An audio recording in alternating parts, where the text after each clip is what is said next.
Selamat datang di channel Igas. Pada video kali ini, kita akan melihat alur cerita film asal Filipina yang berjudul Putahe, yang dirilis pada tahun 2022.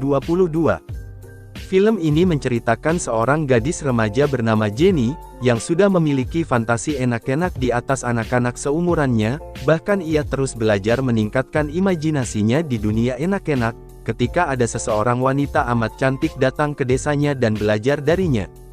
Bagaimana perjalanan hidup Jenny mencari kenikmatan hidup? Sebelum kita mulai jangan lupa untuk subscribe channel ini dan nyalakan notifikasinya, film akan segera dimulai. Film diawali dengan pemandangan sebuah pulau yang memiliki pantai serta pemandangan estetik, kemudian seorang warga di sana yaitu seorang gadis bernama Jenny, terlihat sedang menikmati keindahan pantai. Kecil-kecil begini dia sudah sangat di luar nalar tingkah lakunya. Apemnya yang selalu basah membuatnya terus penasaran, hingga saat itu ia mengambil ikan lalu memasukkan ke goa miliknya. Tentu saja adegan tersebut membuat para lelaki ingin menjadi ikan. Beralih tempat lain di pulau itu, para warga sedang berkumpul untuk rapat bersama kepala desa. Rapat itu berfokus membahas mengenai hasil laut yang ditangkap para nelayan. Hasil laut belakangan ini sangat sedikit, kepala desa memang sudah memikirkan masalah ini. Ia pun menyampaikan akan mendatangkan seorang ahli di bidang kelautan. Ia yakin sang ahli mampu membuat warga di pulau ini sejahtera kembali. Schedule ng seminar. Opo! Datanglah seorang ahli yang amat cantik bernama Eka. Ia turun perahu kemudian diberi sambutan hangat para warga di sana. Melihat parasnya yang dinilai terlalu cantik, sebagian emak-emak merasa tersaingi karena takut kalah cantik. Bahado rin makagawad niya. Napansin Setelah berada di luar seharian, di malam harinya Jenny pulang ke rumah. Ia memberi kabar kepada sang ayah mengenai adanya seorang wanita cantik atau ahli kelautan yang datang ke desa mereka. Ayahnya yang sudah lama menduda terlihat tak peduli dengan wanita cantik, dan menyuruh Jenny untuk pergi tidur. Keesokannya Jenny kembali keluyuran menghabiskan waktunya. Langkahnya terhenti ketika melihat sebuah rumah terbengkalai dan hampir hancur. Jenny bercerita kalau dahulu rumah itu, bekas rumah kakek dan neneknya yang ini tidak lagi digunakan. Kemudian dia sedang asyik berpetualang, melihat sosok Eka menyapanya dari jauh. Entah mengapa Jenny merasa takut melihat orang asing dan pergi menjauh darinya. Ibang spirit. Sore harinya, Jenny ini masih keluyuran dan sedang bersama temannya duduk di atas bongkahan batu. Mereka berdua mengobrol tentang sosok gadis cantik dari kota yang datang ke tempat tinggal mereka. Melihat kecantikan Eka, Jenny ini merasa sangat termotivasi dan ingin menjadi seseorang yang amat cantik serta terkenal, alias ingin menjadi artis. Temannya tak setuju, menurutnya hanya modal cantik saja tak bisa membuatmu menjadi kaya. Kapag nakaipon, pag-aaral Kahit cellphone, di ka makakabili.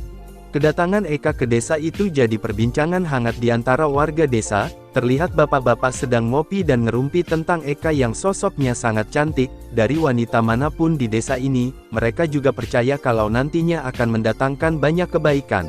Erte yung babae niya. Nagkakwentuhan pa. Ating beer house ni Mang Anton sa Paradiso.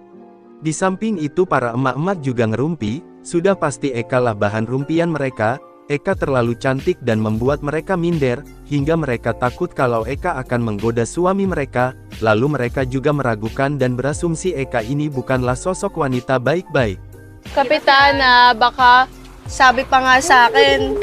Sayangnya firasat bapak-bapak lah yang benar. Kali ini para nelayan yang baru pulang melaut membawa hasil laut sangat melimpah, dan jauh dari hari-hari sebelum Eka datang.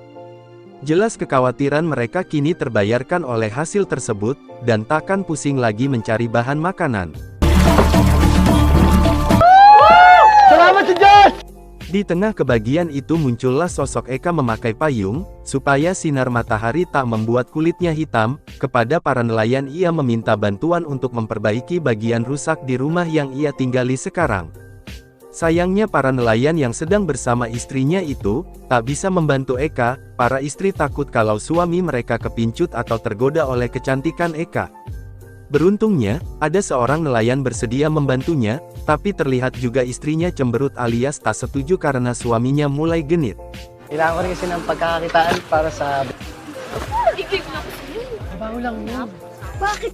Beralih kepada Jenny, ia sedang keluyuran berduaan bersama pacarnya. Di sana mereka berbincang mengenai hubungan mereka yang di balik layar, alias tak diketahui orang-orang. Sang pacar meminta Jenny memberitahu hubungan mereka kepada semua orang, tetapi Jenny menolak, sebab ia hanya ingin fokus berkarir dan menjadi wanita sukses nantinya. Jenny juga menyampaikan akan melanjutkan sekolahnya dengan dibiayai oleh kepala desa. Girlfriend ko ah. Kaya siya sa akin na pag-aaralin niya ako sa Sepulangnya dari keluyuran, ayah Jenny berada di halaman rumah. Ia ditanyai dari mana saja seharian. Ayahnya menyampaikan seakan ia tak suka dengan sosok laki-laki pacar Jenny. Lebih baik Jenny fokus sekolah agar bisa meningkatkan derajat kehidupan mereka. Sementara itu juga Eka yang sementara akan tinggal di pulau ini, untuk membuka usaha warung makan. Terlihat banyak sekali pelanggan didominasi bapak-bapak yang datang. Kita pun bisa menilai si bapak-bapak ini sudah pasti hanya ingin bertemu dengan Eka. Di samping para bapak-bapak ia sudah senang menggandrungi sosok Eka, para emak-emak mulai panik dan semakin sering membahas sosok Eka. Jelas perasaan takut mereka rasakan sekarang adalah, takut suami mereka mencicipi apem putih nan legit Eka. Tinda, alam niyo yon. Kahit ngayon pa lang, nung dumating. Di malam harinya, terlihat Jenny sedang makan bersama ayahnya. Lalu setelah itu terlintas di pikirannya mengenai sosok Eka yang cantik. Menjadi cantik tentu adalah cita-citanya. Ia merasa termotivasi yang membuat gadis ini berdandan ala Eka, serta berharap bisa secantik dan semenggoda Eka. Di tengah kecentilannya itu sang ayah memergoki Jenny. Ayah kemudian memarahi Jenny, karena masih kecil sudah pecicilan dan menyuruhnya untuk tidur sekarang. Tulog ka na. Semakin tinggi obsesinya terhadap sosok Eka, semakin penasaran pula Jenny untuk mengetahui keseharian Eka. Jenny diam-diam dia mengintip apa rutinitas setiap malamnya. Fakta mengejutkan yang ia temukan adalah, Eka ternyata menjadi bahan enak-enak bergantian para bapak-bapak dan mas-mas di desanya tiap malam. Tak hanya itu saja, bahkan bapak Jenny yang diketahui pendiam dan tak neko-neko ternyata juga ikut mencicipi apem putih legit Eka. Di pagi harinya tuh kali pertama Jenny berani menemui Eka. Ia pergi ke warung Eka dan di sana Eka menyambut baik Jenny, tetapi Jenny juga menyambut balik dengan sikap sinis, karena kejadian semalam, tapi penasaran terus menemui Eka hingga bahkan mereka terlihat akrab. Eka mengajari Jenny resep-resep masakan di warungnya. Makanan-makanan Jepang tempat Eka berasal, sangat cocok dengan lidah orang-orang di sana. Di suatu siang ketika Jenny sedang belajar memasak, tiba-tiba apem Eka basah. Karena para lelaki sedang sibuk bekerja, Eka memilih mengajaknya Jenny untuk beradu gesek. ka na ninilip po.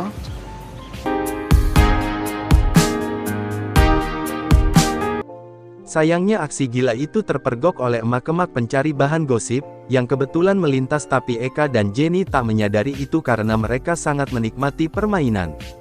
Kedekatan Jenny dengan Eka tak lantas membuatnya berhenti untuk terus diam-diam mematai kebiasaan Eka. Di suatu malam Jenny berniat mengetahui siapa saja lelaki yang ikut bergiliran merasakan apem Eka. Alangkah terkejutnya ia ketika ia tahu salah satu lelaki itu adalah pacarnya sendiri. Jenny yang menangis kecewa dan pulang dengan air mata yang berjatuhan. Ayahnya pun bingung apa yang terjadi pada Jenny, mengapa ia pulang sambil menangis. Nangyari, ba't ka nagkaganyan? May ginawa pa sa'yo yung tumboy na yon, ha? Di pagi harinya rasa sakit hati Jenny ditambah lagi dan berubah menjadi rasa duka. Telah ditemukan seorang gadis yang meninggal. Gadis itu merupakan sahabat dekat Jenny. Jenny sangat histeris karena di desa ini sahabat satu-satunya dia.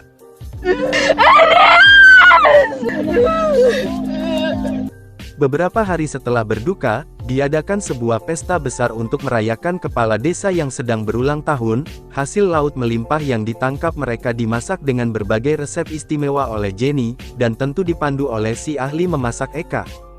Pesta berjalan dengan meriah, semua warga sangat bahagia. Sebahagia kepala desa yang berulang tahun, mereka juga memakan masakan yang begitu nikmat. Di tengah prosesi pesta yang sedang berlangsung itu, tiba-tiba beberapa warga mulai berjatuhan alias keracunan. Sila ang dahil. Beberapa warga lain juga mengalami hal serupa setelah memakan masakan Jenny. Jenny dan Eka tak mengetahui hal itu, dikarenakan mereka berdua sedang berjalan ke rumah Eka mengantarnya pulang. Disitulah, Eka menyampaikan kepada Jenny, jika kau sekarang kembali ke pesta, maka kamu akan melihat orang-orang meregang nyawa akibat masakanmu. Akulah pelakunya. Eka juga memberitahu bahwa ia telah merebut semua sumber kebahagiaan Jenny seperti enak-enak bersama ayahnya, pacarnya, dan membunuh sahabat Jenny. Semua kejahatan ini dilakukan oleh Eka karena dendam terbesarnya kepada desa ini, terlebih lagi kepada ibu Jenny yang dahulu tak mempedulikannya. Tanpa rasa bersalah Eka berjalan dan masuk ke rumahnya. Tak perlu pikir panjang lagi Jenny mengambil botol minyak yang sumbunya menyala, lalu melemparkan botol itu ke rumah Eka. Ketika api besar dan rumah itu hangus terbakar bersama Eka yang ada di dalamnya. Jenny pulang ke rumah setelah melakukan aksi itu, namun hal yang tak ia duga-duga ternyata ayahnya adalah salah satu korban dari warga yang keracunan massal. Ayah kini terbaring tak bernyawa, semuanya telah direnggut darinya, tak ada lagi satu orang pun keluarga atau bahkan teman di desa ini. Di akhir kisahnya Jenny pergi naik kapal meninggalkan desa yang penuh kisah kelam itu dan mencari kehidupan lebih baik di kota. Kedatangan Eka ke desa tempat tinggal Jenny, semata-mata hanyalah untuk membalaskan dendamnya dahulu. Eka tak dipedulikan oleh keluarga Jenny dan ibarat dibuang seperti sampah. Bertahun-tahun berlalu Eka kembali dengan paras yang amat cantik, dan tentu dengan dendam yang sudah ia siapkan. Terakhir ia berhasil menuntaskan dendamnya kepada keluarga Jenny dan para warga di sana. Tak lupa juga dirinya harus menanggung dendam itu dengan mati terbakar.